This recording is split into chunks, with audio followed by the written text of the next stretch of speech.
Perkenalkan, nama saya Diah Najla Kusartiwi dengan NIM 5012170 dari kelas 6B Ekonomi Syariah. Saya akan mengerjakan ujian akhir semester mata kuliah Bisnis Industri Halal dengan dosen pengampu Bapak Angger Hidayat, Empar. Di sini saya akan menjelaskan tentang strategi konkret yang perlu dilaksanakan dalam menyelesaikan permasalahan industri halal. Baiklah, langsung saja saya akan menjelaskan materinya. Industri halal di Indonesia menghadapi beberapa tantangan. Tantangan tersebut perlu diselesaikan secara strategis dan terpadu. Ada 3 masalah yang utama dihadapi, yaitu rendahnya jumlah produk bersertifikasi halal, kejelasan dan efektivitas regulasi pemerintah, serta minimnya pemahaman produk halal pada masyarakat. Baiklah, yang pertama saya akan menjelaskan bagaimana sih strategi untuk meningkatkan jumlah produk bersertifikasi halal. Yang pertama itu, proses sertifikasi halal harus disederhanakan dengan mengurangi birokrasi yang berlebihan dan mempercepat waktu pemrosesan. Digitalisasi prosedur sertifikasi dapat meningkatkan efisiensi dan mempermudah akses bagi produsen. Yang kedua, pemerintah perlu memberikan insentif atau subsidi khusus untuk usaha kecil dan menengah atau UMKM yang ingin mendapatkan sertifikasi halal. Hal ini untuk memastikan bahwa biaya sertifikasi tidak menjadi hambatan bagi produsen kecil dan menengah. Nah, sekarang itu kan banyak UMKM yang merasa keberatan untuk melakukan sertifikasi halal karena harga yang terlalu tinggi.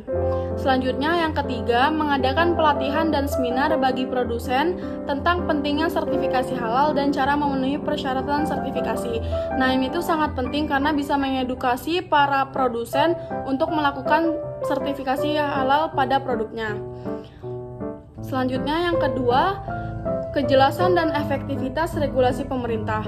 Yang pertama itu, pemerintah perlu untuk merevisi dan menyelaraskan regulasi yang ada agar lebih jelas, konsisten, dan mudah dipahami oleh semua pihak yang bersangkutan.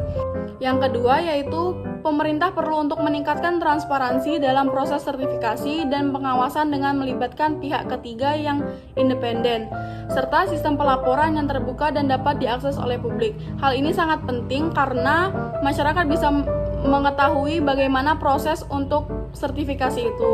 Dan yang ketiga, memperkuat kerjasama antar berbagai lembaga pemerintah, badan sertifikasi, dan industri untuk memastikan regulasi diterapkan secara efektif dan konsisten.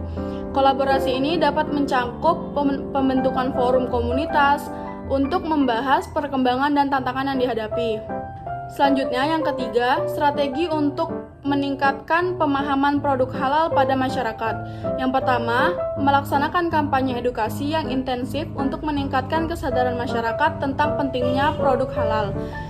Kampanye ini bisa dilakukan melalui media massa, media sosial, dan program pendidikan di sekolah-sekolah. Yang kedua, memastikan produk bersertifikasi halal memiliki label yang jelas dan mudah dikenali oleh konsumen. Label yang mudah dikenali akan membantu konsumen dalam memilih produk halal di pasaran. Ini juga dapat mempermudah bagi konsumen untuk mengetahui produk halal ya. Nah, yang ketiga yaitu mengajak influencer, tokoh agama, dan komunitas untuk menyebarkan informasi mengenai produk halal dan keuntungan bagi kesehatan dan kepercayaan. Keterlibatan tokoh-tokoh tersebut dapat membantu menyampaikan pesan secara lebih luas dan efektif. Dengan menerapkan strategi-strategi yang telah saya sampaikan, diharapkan industri halal di Indonesia dapat berkembang lebih pesat dan memberikan manfaat yang lebih besar bagi perekonomian dan masyarakat. Komitmen dan kerjasama antar pemerintah, industri, dan masyarakat sangat diperlukan untuk mencapai tujuan ini.